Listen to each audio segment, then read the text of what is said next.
warning system natin, gaya ng dito sa ating Sadayna Slope na ito, they are really helpful, no? Napakalaking tulong po yan sa atin sa community, increasing our preparedness, increasing our ang ating kakayahan or our capabilities to deal with nitong landslide particularly. Naglalaan tayo ng mga system para sa preparedness, no, and mitigation. Like isang halimbawa ito, yung mga gagamitin natin sa mga sensors na pwedeng mag-warning on time and then yung evacuation. So more on preventive and mitigation aspect. For everyone sa ating gobyerno or hindi non-government man yan na nag-i-initiate ng mga projects on early warning system, ay dapat talagang isang guni i-involve ang ating communities, ang ating stakeholders sa lokal para ito ay ma-appreciate. Yun kasi ang isang nakikita namin na nagdudulot ng, shall we say, mild o lukewarm na acceptance sa ating mga early warning system ay yung kawalan ng ownership or yung sense ng ownership or sense na they are engaged doon sa isang early warning system na yun. I think itong Dynaslope lang ang medyo connected hanggang sa community na train from LGU hanggang community level. But of course, on the bright side naman, nakikita natin na ang mga communities natin na sumusuporta sa ating early warning system ay nakakaintindi kung gaano ito ka-importante, no, in saving their lives and as well as in their properties. We are more effective kung mapaintindi natin sila at makuha natin ang kanilang kooperasyon. Anong natutunan natin nung pandemic, and of course, in other disasters? Mas kaya natin kung pagtutulungan natin lahat. In disaster risk reduction and management, the province cannot do it alone. We have to work with everybody. It is a community affair. That is the most important feature of our approach, is that it is collaborative.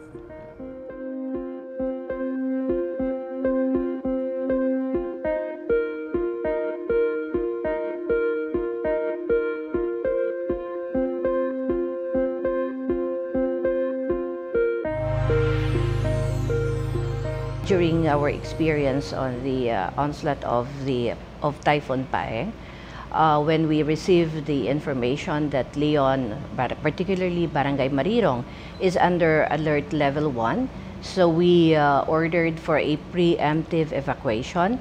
We informed the Barangay Disaster Risk and Management Council for them to convene and relay the information to the people that they need to prepare for a preemptive evacuation. The following day, we received another information that the Barangay Marirong was placed under alert level 3. The 59 families were ordered to evacuate the area, and then we have a prepared evacuation center which is adjacent to Barangay Marirong, that is in Barangay Tacuyong Norte, and the school were utilized as the temporary evacuation center.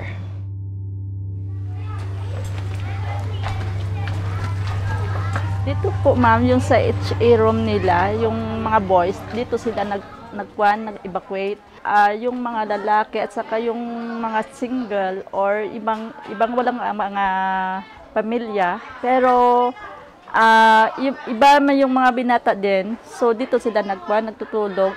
Ang mga evacuees, dito sila naglalaban ng kanilang mga damit o kaya nag-agab ng tubig na dadalhin sa mga CR nila pag walang kwan doon sa room. For example, pupunta sila sa farm and then maglalag out muna sila dito sa area. Tinulungan namin yung mga evacuees namin na makapag-settle down sila doon sa aming evacuation center. We gave them food packs. We gave them financial assistance coming from our local funds. Ginawa namin just to ease the miseries of our constituents dahil alam namin kung anong nararamdaman nila, na iniwan nila yung mga bahay nila and then their properties. Talagang we assured them that andito yung local government natin and then the provincial government and the national government as well para tumulong sa kanila na makabangon sila at mahaon din sila sa kanilang sitwasyon. Sana hindi na maulit na nangyari nangyari sa amin sa pag-evacuate kasi first time lang namin nasa sa pag-evacuate doon.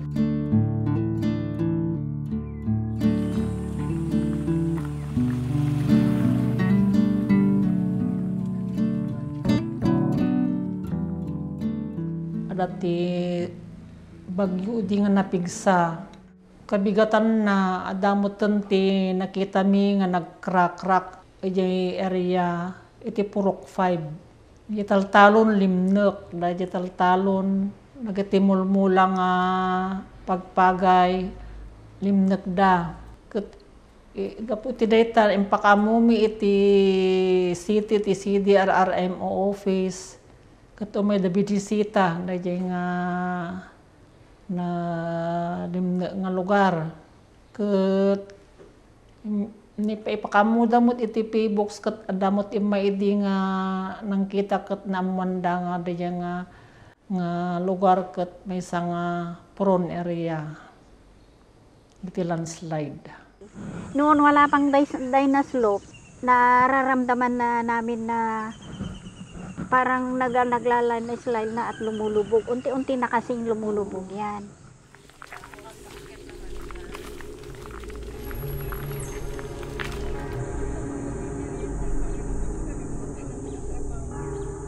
Noong una, yung mga tao, pag nagsusukat kami dito, tinatawanan nila kami. Bakit daw kami nagsusukat? Bakit maano yung lupa pag lumubog, ginaganon sila sa amin. Di bali na lang, ang ginagawa namin pangkalahatan, hindi lang sa amin. Pagkinig sa isa, ilabas sa isa. Nung 2018-19, kahit wala yung naibibigay sa amin na pangload, nagbibigay pa rin kami ng sukat sa inyo. Dahil andyan kayo namang nangungulit sa amin. Noong unang na-organize itong organisasyon ng early warning, sila po ang nauna. Pero nagsialis sila nung wala na yung naibibigay sa amin na financial. Sinabi ko kay Kapitana na pagsabihan mo nga po sila para bumalik sila. Ayun, nung nag-meeting kami, sumama sila ante, marami silang nakisali sa amin sa meeting. Di muna basi idapay nga member ti LEWC. Ngami di na sa umida iti daduma kay adati maki-member nga na kado dagiti agmon monitor nanayunan mo dagiti members iti LEWC. Damot ti in budget mo iti barangay para iti 5% iti BDRRM fund mi ket dati 58,000 iso ti pangalalaami mo't iti tedmi kadagiti LEWC nga para iti pagmeriendadan na pandagmon monitor ag suksukat iti crack ibadbajita mi mo't ti pangludda pagmeriendada so nga anusan da mo't ti ag suksukat aglaro no tayo dati bagyo mental ludang apan agsukat iti may sakal daw. Nasa sa sarili namin na maganda yung ginagawa namin para lang sa kaligtasan ng aming lugar. Kaya wala nang nagsasabi, hoy alika at magsusukat tayo. Oo, hindi namin pinipilit. Basta kusa na lang po.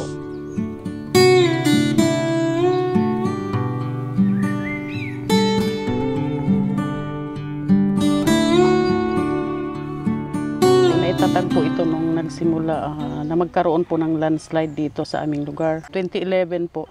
Kaya simula noon, may nagpunta na dito ng mga taga-P-box, tiningnan ang lugar. Tapos sinabi daw na parang hindi na daw safe dito.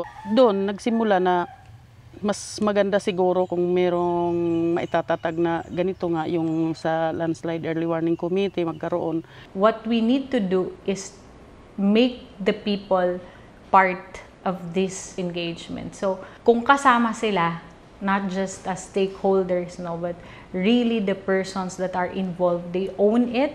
When they see that this can benefit them, no, especially saving lives, no, malaki po ang chances na tatanggapin nila ang project. Nung bago pa lang yung mga seminar namin nung LOSI, yung iba talaga dito sa amin hindi naniniwala.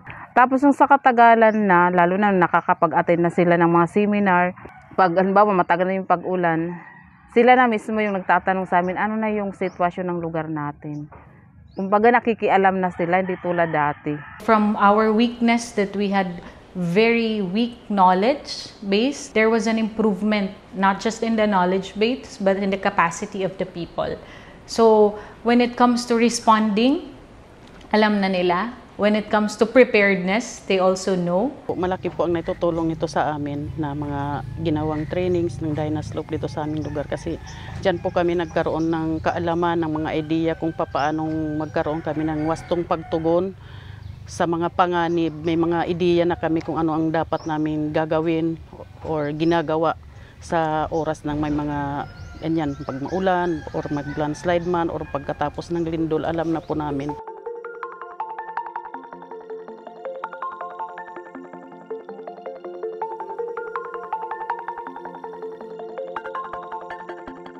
They were really active, no, from the inception until now that it is community-based already. Nagpapasalamat ako because we really just helped them, facilitated. Sila talaga yung totoong bida dito sa program na to. Kumbaga kami po yung nag-design, kami yung nag-suggest kung paano ang takbo ng mga features. Hindi po kami nag-hesitate to put up a fund kasi hindi po siya mag-work if the application will not be useful to the community. Kailangan nila ng server, like a cloud system. So the local government supported by, purchasing it for them. Ang Community-Based Early Warning System for Landslide o CBUSL app ay isang uri ng application na ginagamit namin sa ngayon sa pagsisend ng data sa operation center para alam nila kung anong nangyayari sa site namin. So ito po ngayon yung ginagamit namin sa pag-monitor ng cracks. Pwede rin po kami mag-send ng pictures kung meron kaming bagong nakitang mga cracks or mga pagbabago sa paligid. So for early warning systems natin, katulad ng EWS for landslide natin in Lipata, sinuportahan natin with funding coming from LDRRMF. There's already regular funding so that we can support and also the subsidy to the community for the load allowance, etc. and for their capacity building.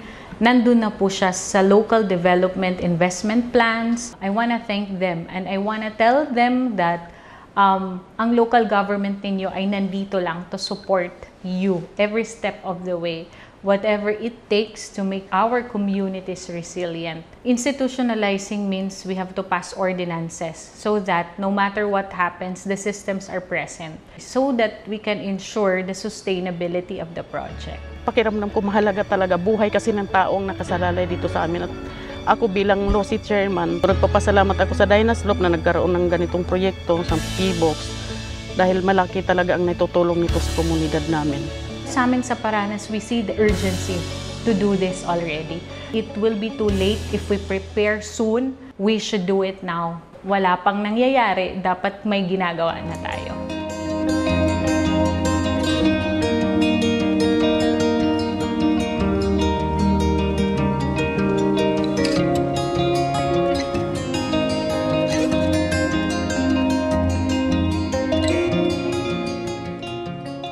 Ligtas. Ligtas ka lang.